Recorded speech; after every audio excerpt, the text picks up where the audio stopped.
If your Maytag front load washer is shaking, making banging noises, or not tumbling closed properly, a damaged drum baffle could be the cause.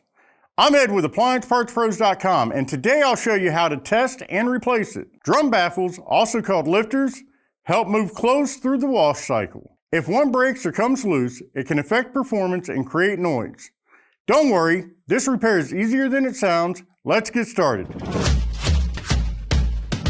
With over 2 million products in stock and the know-how to help you do it yourself, we are AppliancePartsPros.com. Let's start by gathering the tools we need for today's repair. For this task, you'll need a 1/4-inch nut driver, a Phillips head screwdriver, a small piece of 2x4, and a dead blow hammer. And don't forget to unplug the washer or shut off the breaker before doing anything inside. Next, shut off both the hot and cold water supply valves and disconnect the inlet hoses from the back. Once that's done, we're ready to move on. The good news is, the drum baffles are accessed from inside the washer drum. Open the washer door and inspect the interior drum. You'll see several raised plastic pins attached to the stainless steel basket.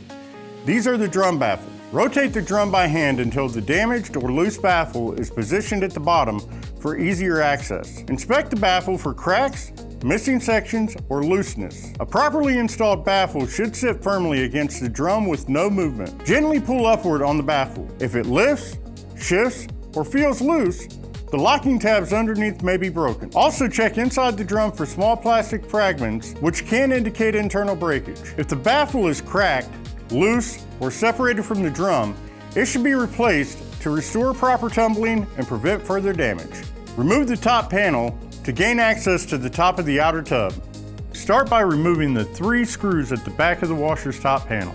Slide the panel back and lift it off. Locate the hose attached to the top of the tub, typically the recirculation or dispenser hose.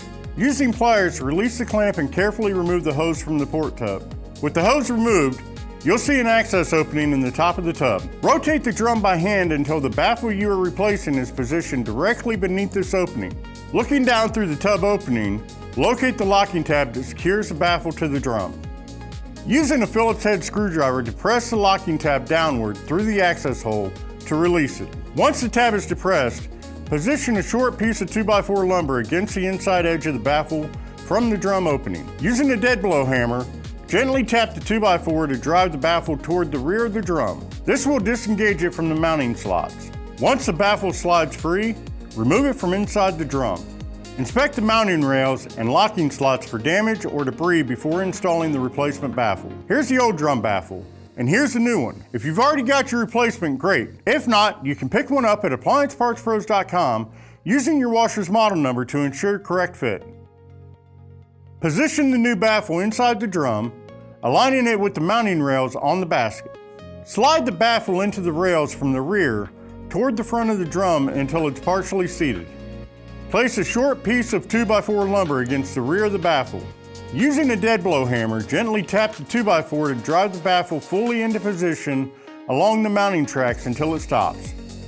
From the top of the washer, look down through the tub access opening and verify that the locking tab engages securely into place. You may need to press down lightly on the baffle from inside the drum to make sure the tab snaps into its locking position. Once the baffle is properly seated and locked, reinstall the hose onto the top port and secure it with the clamp.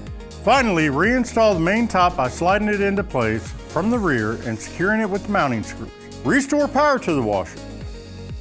Rotate the drum by hand to confirm the baffle is secure and properly aligned before returning the washer to service. Great job replacing your Maytag washer's drum baffle. Your washer should now tumble closed properly and operate without those unwanted noises. If you need any parts, just grab your model number and head over to AppliancePartsPros.com, where most orders arrive within a couple of days. We'd love to hear how your repair went. Feel free to share your experience in the comments below. Thanks for letting us be part of your DIY repair journey, and we'll see you on the next project.